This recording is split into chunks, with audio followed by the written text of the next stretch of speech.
ब्रह्मा जी से वर पाने के बाद तर्कसुर के तीनों पुत्रों ने मयदानव के द्वारा 3 नगर बनवाए। उसमें एक सोने का, एक चांदी का, एक लोहे का था। ये नगर आकाश में इधर उधर घूम सकते थे। इसमें बड़े बड़े भवन थे, बाघा सड्ढा के थी। करोड़ों दानव उसमें निवास करते। सुख सुविधा तो उन नगरों में इतनी थी कि कोई भी दानव जो भी इच्छा करता उसे वह मिल जाता। इतना ही नहीं, तर्कसुर के पुत्र ने तपस्या करके ब्रह्मा जी से वर मांगकर मुर्दों को भी जीवित कर देने वाली बाबढ़ी बनवाई। कोई भी दानव अगर मर जाता तो उसे उस बाबढ़ी में ले जाया जाता। वह पुनः जीवित हो जाता और पहले से ज्यादा शक्तिशाली हो जाता। फिर क्या था, दानव निर्भय होकर देवताओं को डराने लगे। वे जगह जगह देवताओं को भगाकर इधर उधर रहने लगे। वे मर्यादाहीन दानव देवताओं के उद्यानों को तहस नहस कर देते और ऋषियों के पवित्र आश्रमों को भी नष्ट कर देते। इनके अत्याचारों से चारों तरफ हाहाकार मच गया।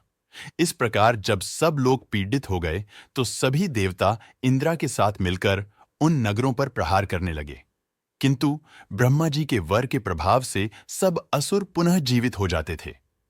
सभी देवता मिलकर ब्रह्मा जी के पास गए।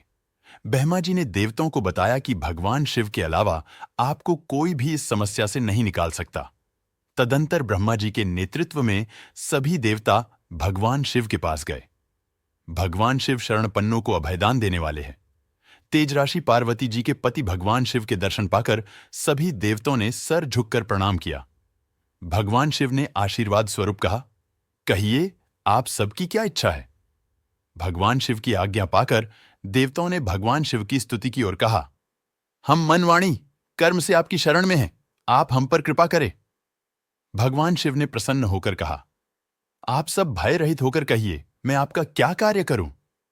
इस प्रकार जब महादेव जी ने देवताओं को अभयदान दे दिया, तब ब्रह्मा जी ने हाथ जोड़कर कहा, सर्वेश्वर आपकी कृपा से प्रजापति के पद पर प्रतिष्ठित होकर मैंने दानवों को एक वर दे दिया था, जिससे उन्होंने सब मर्यादाओं को तोड़ डाल दिया। आपके सिवा उनका कोई वध नहीं कर सकता। तब भगवान शिव ने कहा, देवताओं, मैं धनुष बाण धारण करके रथ में सवार हो उनके वध शीघ्र ही करूंगा। देवतागण संतुष्ट होकर भगवान शिव की जय जयकार करने लगे। Vertical bar.